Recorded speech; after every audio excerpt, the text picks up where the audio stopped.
ভারতের পুরীর জগন্নাথ ধামের বাইরে কীর্তনরত এক শিশুকে কেন্দ্র করে সামাজিক মাধ্যমে ব্যাপক আলোচনা সৃষ্টি হয়েছে।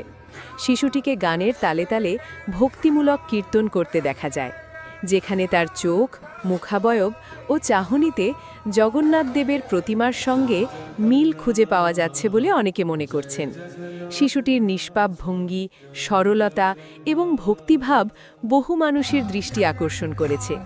ধর্মীয় পরিবেশের মাঝখানে ছোট্ট শিশুর এমন স্বাভাবিক ও মনোমুগ্ধকর উপস্থিতি এই ঘটনাকে আরও গুরুত্ব দিয়েছে।